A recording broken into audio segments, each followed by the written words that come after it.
अस्मद्गुरुभ्यो नमः। श्रीमते रामानुजाय नमः।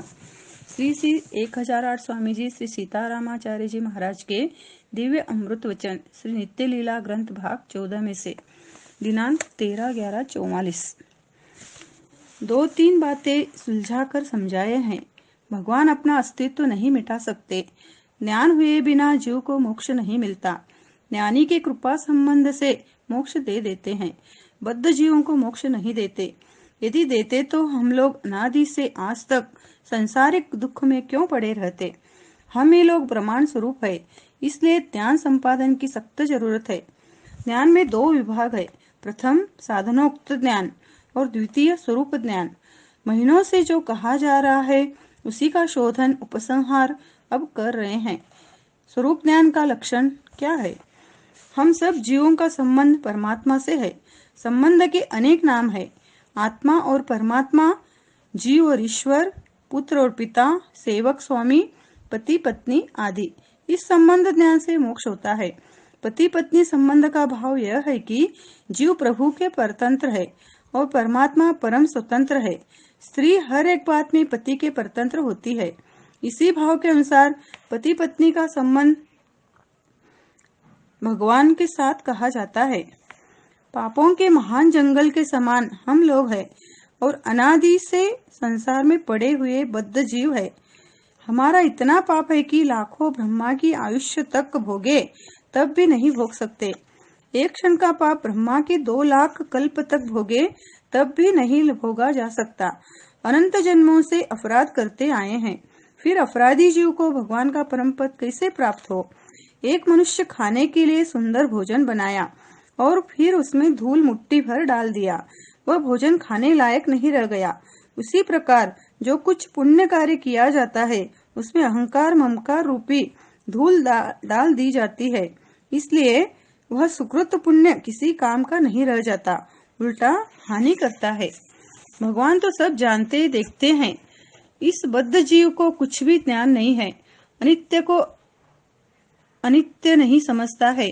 नित्य अनित्य का ज्ञान होता तो अनित्य से घबरा जाता, तब भगवान इस जीव को अवश्य पकड़ते। भगवान जीव पकड़ने वास्ते निरंतर तैयार रहते हैं। यह कोई भी ऐसा कार्य भूल से भी कर डाले जो भगवान के नियम के अनुकूल हो तो भगवान अपना लेते हैं। जैसे एक बद्ध जीव एक बार कहा कि रघुनाथपुर जाना है। रघुनाथ शब्द पर ही उस जीव को पकड़े। कहते हैं कि रघुनाथ तो हमारा नाम है, इसने अहंकार ममकार रहित हमारा नाम लिया, इसलिए कानून में आ गया। भगवान इस बात पर नहीं रुके कि सब दुष्कृत पाप छोड़कर और सब जब पुण्य करेगा तब पकड़ेंगे। श्री रामानुज भगवान से प्रार्थना किए हैं। श्री राम। भगवान के सामने खड़े होकर प्रार्थना करने की भी योग्यता हम में नहीं है। हम जीव कितने भारी अपराधी है नहीं कहा जा सकता।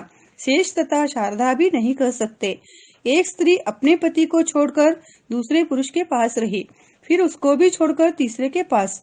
ऐसे अनेकों पुरुषों से उसने संबंध किया, व्यभिचार ही करती घूमती रही। इस तरह 80 वर्ष उसने बिता दिया।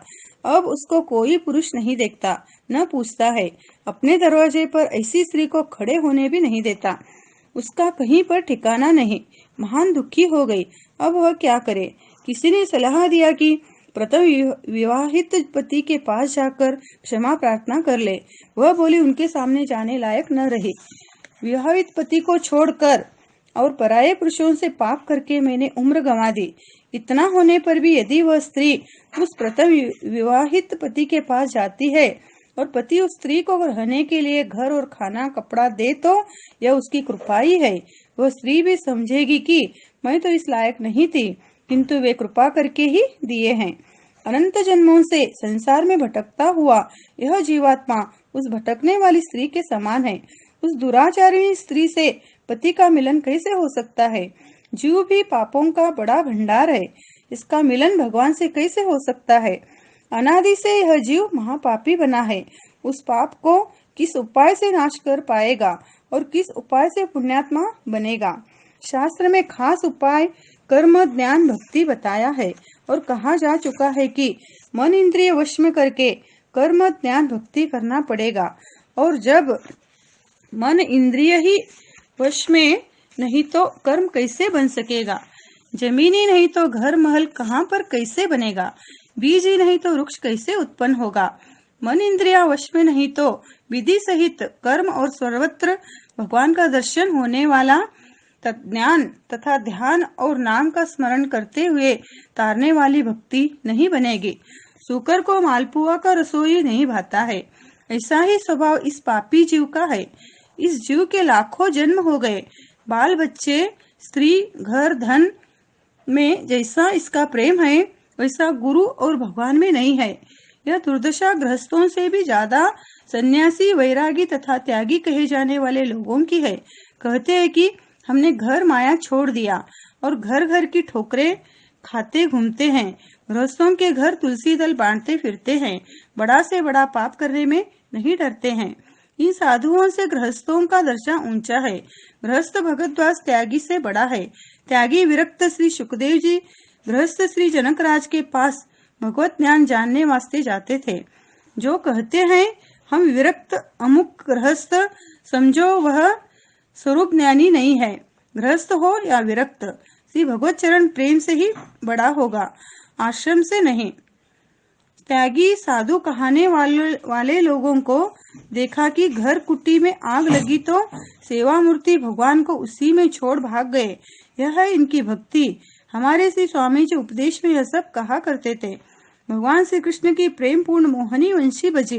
प्रेम स्वरूप गोपियां श्री कृष्ण समीप पहुंच गई।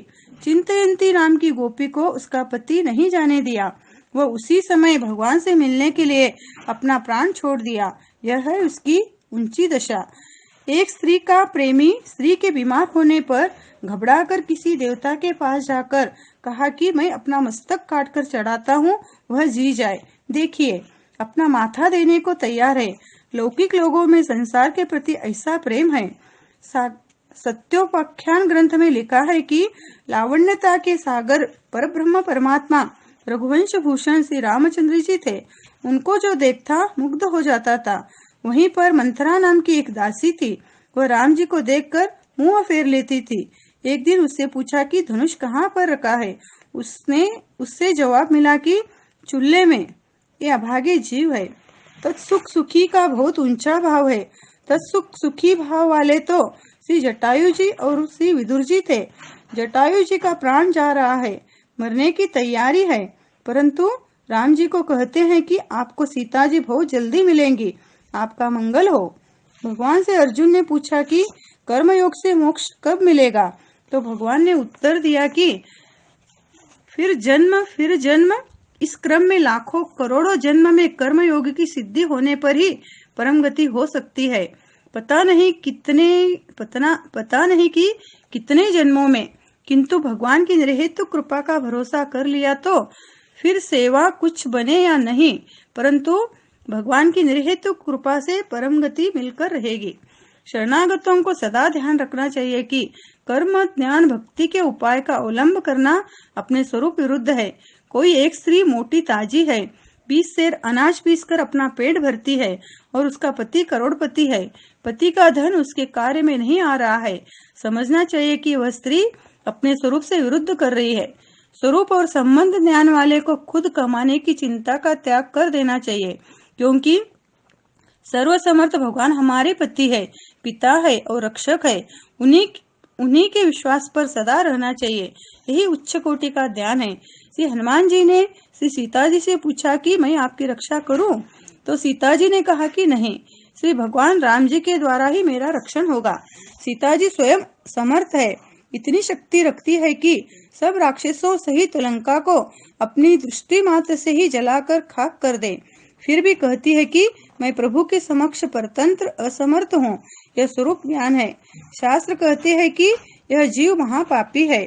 सब देवी देवता इस जीव को महापापी कहकर त्याग दिया, और यह जीव भी जिसके पास कर्म, ज्ञान और भक्ति का कुछ भी साधन नहीं है, अतः अनाथ है, लावारिश माल के जैसा है। लावारिश माल का मालिक बादशाह होता है और उस चीज को अपने खजाने में शामिल कर लेता है। उस चीज पर फिर किसी का कोई हक नहीं रह जाता। इसी उदाहरण के समान इस पापी जीव को लावारिश माल के समान कृपा सागर परमात्मा ग्रहण कर लेते हैं, अपने कृपा रूपी खजाने में रख लेते हैं। कहते हैं कि यह तो हमारी सरकारी चीज है, इस पर किसी अन्य सांसारिक व्यक्ति जैसे माया मोह देवी देवता का कोई अधिकार संबंध नहीं रह गया। जीव भगवान का हो गया। यह जीव अनादि से भगवान से बिछुड़कर दूर हो गया था। भगवान का अंश भोग्य है। भगवान को छोड़कर दूसरों के पास भीख मांगता, दुर्दशा भोगता, जन्म मरण का दुख उठाता, स्वयं पुण्य रूपी धन कमाना चाहता और पाप ही पाप करता है। पतित पावन अधम उद्धारक दीन बंधु कृपा सागर क्षमादान दाता परमात्मा जीव को कृपा से प्राप्त हो गए। यह है श्री कृपा का मार्ग। इससे सहज में शीघ्र ही परम गति अर्थात भगवत प्राप्ति हो जाती है। इसी निर्हेतु कृपा पर अनन्य शरणागत को सदा रहना चाहिए, क्योंकि हमें इसी जन्म के अंत में अवश्य परम पद प्राप्त करना है। हम भगवान के हैं और भगवान हमारे हैं। इन दो चीजों के सिवा और कोई चीज की जरूरत ही नहीं है। श्री लाल जी का मंगल हो। यहाँ तक भगवत कृपा के स्वरूप को बताया गया। श्री रूपा जी की जय हो। शेष अगले भाग में। जय श्री नारायण।